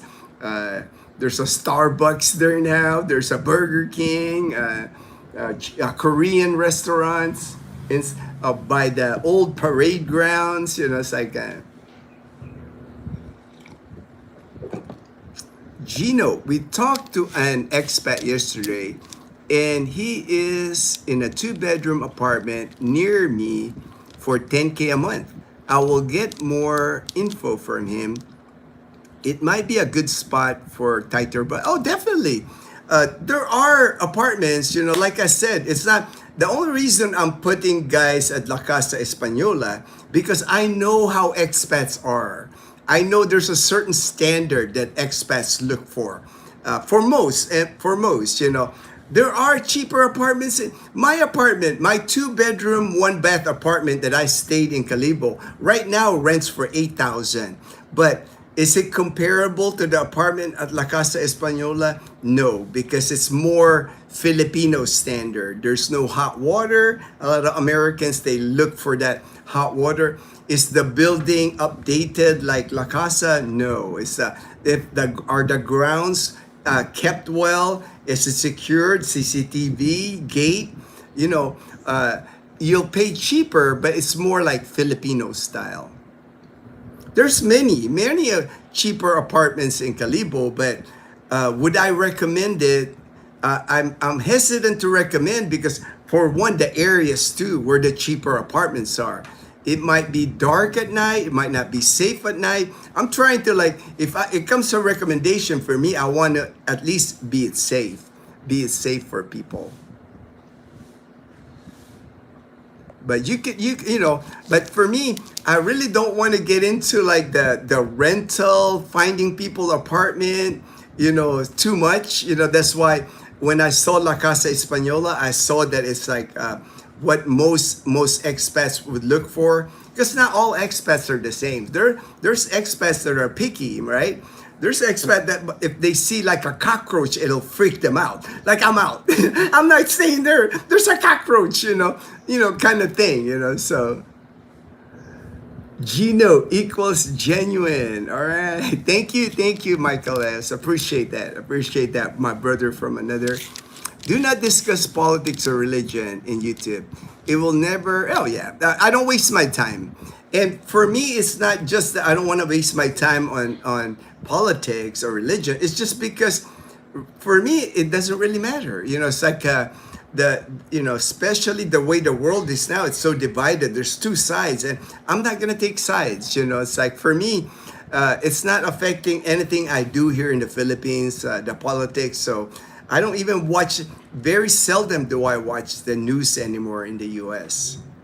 I try to keep up with news here in the Philippines because that's what my channel is all about, right? I'm trying to report to you guys what's happening in the Philippines because most of my viewers want to come here. You know, for people that don't want to come here, you know, it's like, I can't do much for you. If you don't like the Philippines, you don't want to come here, there's nothing I can do. You know, my channel is all about showing you the life here, the good, the bad, the ugly here in the Philippines. And I'm not one of those like selling the Philippines like it's the greatest country in the world for Americans, but I do know I can't think of a better country in the world that welcomes Americans, welcomes Kano, welcomes foreigners more than the Philippines. You know, it's like it's hard to name a country. And then you got English speaking, you got the visa process is easy. You know, it's like to me, maybe we don't have the infrastructure that Vietnam or Thailand has, but I do know more people retire here in the Philippines than Vietnam or Thailand. You know, a lot more tourists go to Thailand and a lot more tourists go to Vietnam. But are they staying there long term? Are they living there to retire? Are they meeting partners? To me, I see it on YouTube. I see it on my daily life. Just a lot more Filipinas marry Americans, marry foreigners than in Vietnam or Thailand, right? But I'm not trying to, you know, to me, Thailand, Vietnam, doesn't matter. If you're happy there, you're happy there, man. I'm just saying, you know, from what I've seen, it's just, you know, Filipinas have always kind of like looked up to Americans, looked up to Kano. It's the AFAM, right? The AFAM.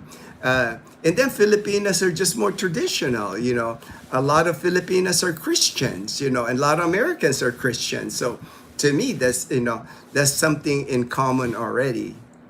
You know, the religions in Vietnam, the religions in Thailand, they're different religion, right? And again, nothing wrong with the religion, but you know, if you're an American, you're Christian, it kind of aligns here with the Philippines. In La Casa Española seems to be located in the city center. It's just in a nice location because it's right beside the university, Aklan State University. So a lot of college students in the area. So, you know, when you're close to the university like that, there's a lot of eateries, 7-Eleven, a lot of eateries. And then you're like a couple of blocks away from Grand Gaisano Mall, the public market, it's just like, it's in a good location, definitely in a good location. There's places in Calibo that, like in Old Busuang, and New Buswang farther away.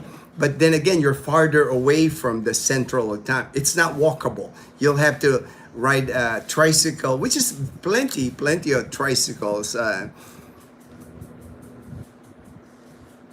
The Spanish House seems good.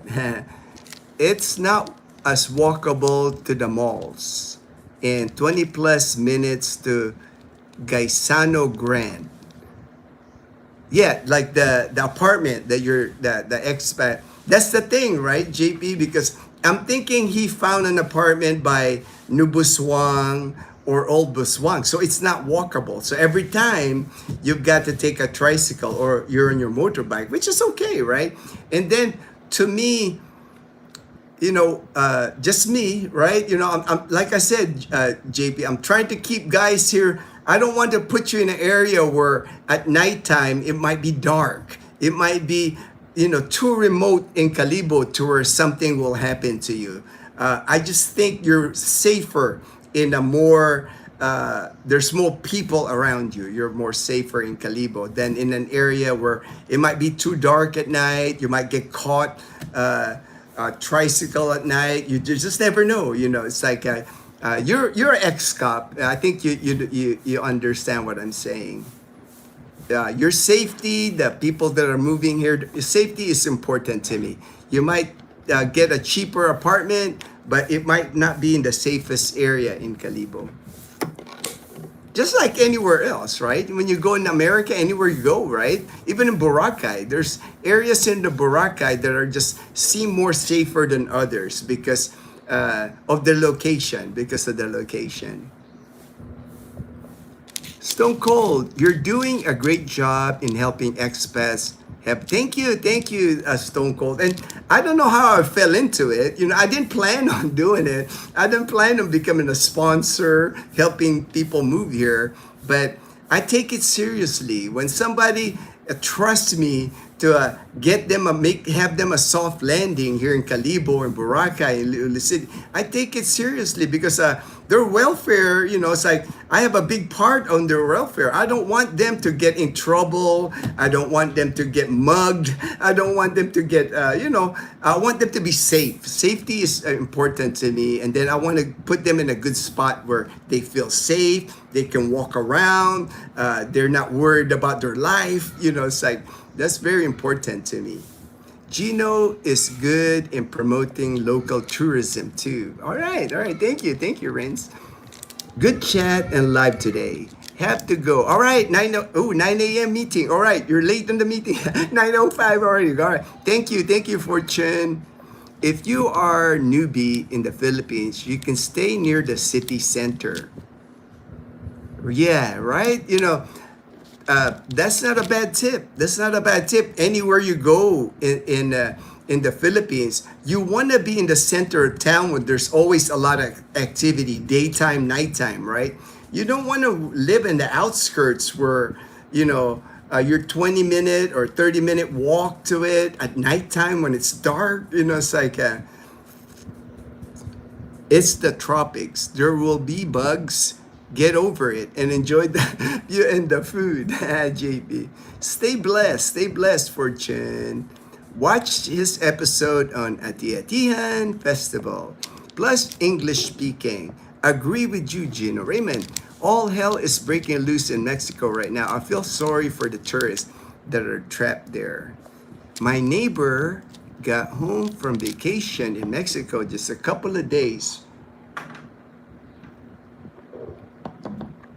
At options for retirement, many suggested Mexico, but I was worried about that. And even before, right, Jocano, even before I left the U.S., it's like in 2011, I lived in Arizona. I crossed the border in Mexico, went to Puerto Penasco. They have a nice resort area there. Even back then, even in 2011, there was cartels. There was drug activity in the border. So even back then, it's like I never considered Mexico as a place to retire just because stuff like that was happening, right? I think it's just gotten into the news now more, but things were happening in Mexico, years and years ago. It's not the cartel, or it's not new. It's not new, especially in the border towns in California, Arizona, New Mexico, and Texas. Calibo, Aklan is actually one of the best places to live. It's close to Boracay and Rojas. If you want to go to Manila, even has an airport. Yeah, I think so, JP, Isberto. That's why for me, I don't see myself moving. It's like I've been here 15 years. I enjoy living. I found a good spot. I found a good spot here in Numancia, Aklan, 15 minutes away from Calibo, an hour and 15 minutes to Caticlan to go to Boracay. To me, it's like perfect for me. I live in a gated community. It's quiet here. I don't hear roosters. There are no stray dogs. I mean, I can't ask for anything better. The only thing I got, maybe Boracay. Maybe Boracay, it's like, I am still dreaming of Boracay, it's like, but I get to visit Boracay enough. There is definitely value in having a 7-Eleven 5 minutes away when you need late night snack in the first few weeks. Yeah, right? I'm glad they have all these we got 7-Eleven outside our community here. I'm like 5-minute walk to a 7-Eleven. It's awesome. It's awesome to have a 7-Eleven because there's always, if you get hungry or something, you can always go to 7-Eleven and pick up a snack. In the Navy, I was assigned a sponsor for income. And Derek, that's why I thought about the sponsorship. That's why it kind of evolved, because we had sponsors. I was a sponsor in the military. I would sponsor new people being assigned to the base. And that's why I got the whole idea of sponsoring people to come here to Calibo, coming here to Aklan Province or Panay Island, sponsoring, helping a brother out, man. It's a lot better when you can. I get text messages constantly from people wanting to come here, young, fresh, you name it. I get people getting added to my WhatsApp, to my Messenger, to my email. When I check email, Brian, it's like, Brian, I'm getting him a SIM card today. Imagine that. I'm getting him a SIM card. So even before he steps here, he can already put the SIM card number while he's in the US. He can already use his SIM card number in America.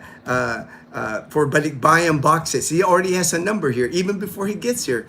I am willing to do that for people, as long as you're good, man. As long as you're cool, But if you're a jerk, I'm not going to do it, right? It doesn't, if you're nice to me, I'm going to be nicer back. But if you're a jerk to me, I'm just going to avoid you. OB, I was surprised to learn that there were so many cartel groups there. It's sad. Me, I'm not. I'm not surprised, Olson. Dazzle and I, we're like big fans of, El Chapo and Pablo Escobar. We've seen all the narcos over the years. We're like, that's like what we watch that stuff on Netflix. We go on YouTube and watch like the real deal. So you can ask Dazzle of anything about narco in South America. She knows a lot because we got into it watching it in Netflix. So that's just been around forever, man. Hey, Che, Michael S.'s partner, Inday, all right. Inday is also Dazzle's nickname in the family. Everybody calls Dazzle either Inday or Dai. So that's why when I see you, I remember. Thank you for joining the live stream. After the live, I will send you pictures of my second. All right, you did your second. All right. Good deal. Now you know, right? Now you know how to do it, because on the first renewal, I went with JP. So I showed him the place. So now he knows where to get his renewal. Awesome, JP. To see if you notice something. Okay. You are an awesome friend, my brother. Thank you very much for all you do. All right. Thank you. And thank you, Raymond. I appreciate you, my brother. I feel recharged hearing from you, Kuya. Always great to see your live stream. I learned a lot today. Thank you, Gino, and take care. All right. I'm glad, man. Like I said, if I teach you one thing, if I help you in any way, hey, I'm happy. That makes me happy.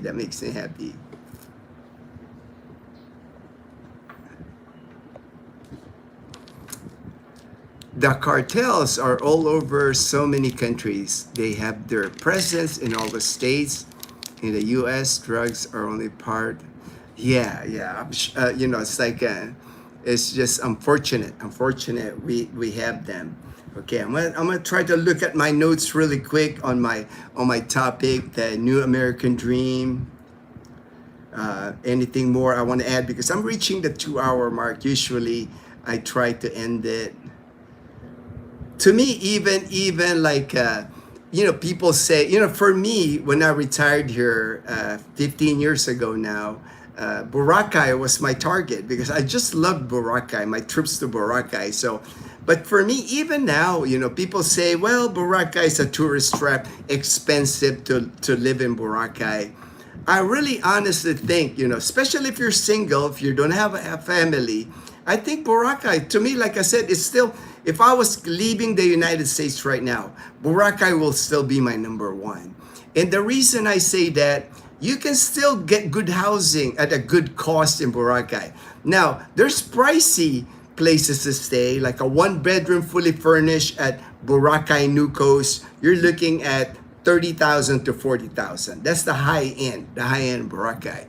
But there are plenty of places in Boracay, like in Diniwid Beach. You can get places there for 15,000 a month. A furnished studio or furnished 1 bedroom. Some of them, they're pretty smart. They're adding hot water to the shower because they know they're targeting Americans and foreigners. So if your rent is 15,000, that's under $300, right? $300. And one thing about Boracay, if you're shopping at the public market and cooking your own food, that's how you would, you know, be able to live there. If you're eating at the area, if you're eating at the fancy restaurants in Boracay, yeah, it's gonna be expensive living there. But if you can cook, or if you're willing to eat carinderia food, plenty of carinderia. Carinderia is kind of like a cafeteria style food where you buy dishes, Filipino dishes, vegetable dishes, rice, and you eat there. That's how I lived in Boracay when I lived. I rarely cooked when I lived there. I just ate at the carinderia, and they're very inexpensive. To me, the one thing that made it cheap for me to live in Boracay is the entertainment for me in Boracay. It was free. You know, the beach is free. You know, like they always said, my friend even quoted, the best things in life are free. And you will not find a better free deal than White Beach, Boracay, Diniwid Beach, Puka Beach, Iligan Beach. There's just amazing beaches in Boracay where you can run, you can walk, you can jog every day, and it's absolutely free. It doesn't cost you anything. So, and that was a big part of my entertainment in Boracay. Sunset, sunrise. I would run during sunrise, sunset. I would sit by the beach, watch the amazing sunset. At the time, I was still drinking. I will have a draft beer. You can get a draft beer for $1. Or better yet, just buy your own 6-pack, you know, and take a beer to the beach, and you can just be chilling, watching. A lot of your entertainment in Boracay, you can do hiking. You can go hike to Mount Luho.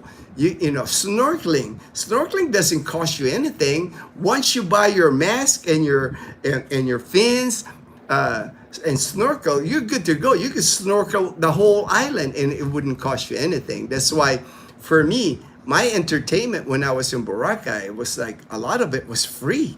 You know, again, the best things in life are free, man.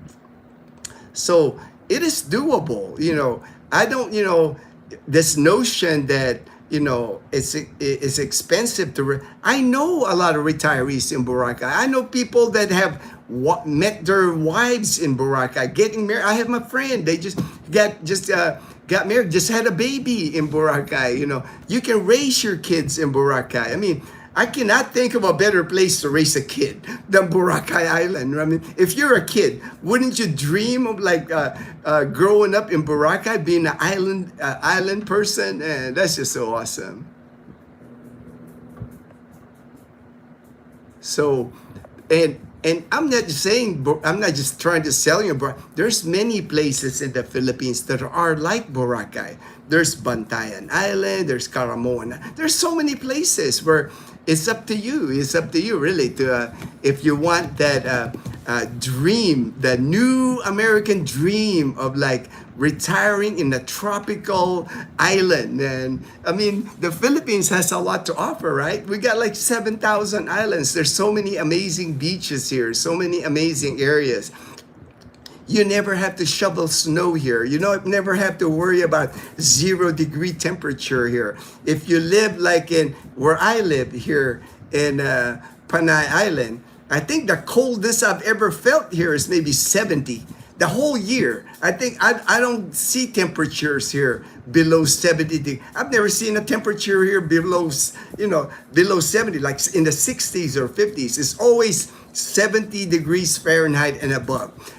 365 days of the year, when you're getting older, it's like a lot of people complain to me, man, when you're getting older, the bones, the shoveling of snow and all. My dog wants to go out, so. Hey, Toy, come on. It's harder to shovel snow. It's harder to deal with cold weather as we get older, man. In the Philippines, we had like I said, I can't remember getting below 70 degrees Fahrenheit here. Gino's morning live stream coffee always go hand in hand. Thank you, my brother. And thank you, my brother, for the support, man. Appreciate you. Appreciate you, Michael S. Coffee and Gino live stream, even for those at the other side of the world. All right, all right. Thank you. Thank you so much, Ramil.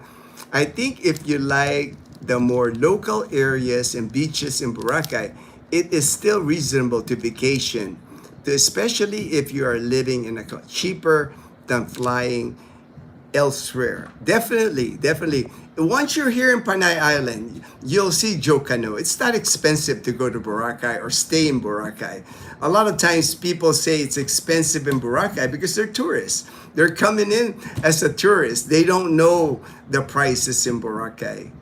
Good morning, all right, James and Karen from James and Karen's Adventure. Hey, James. James, hey, good morning, Joe Cano. JP Calibo, Jane K. All right, all right.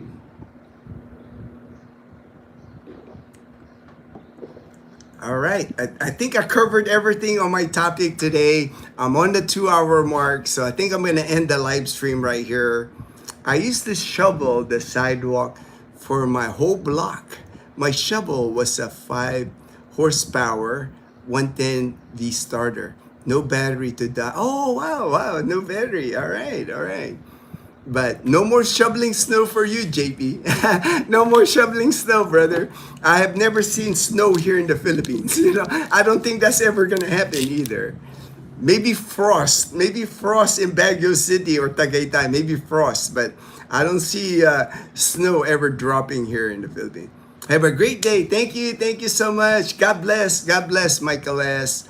Good morning, JP. Stay blessed. Nice live stream. All right, thank you. I'm glad you enjoyed the live stream, Joe. Have a great day, y'all. Have a great day. Thank you so much. Thank you so much for joining the live stream. Take care, everyone. Everyone stay blessed. Stay blessed.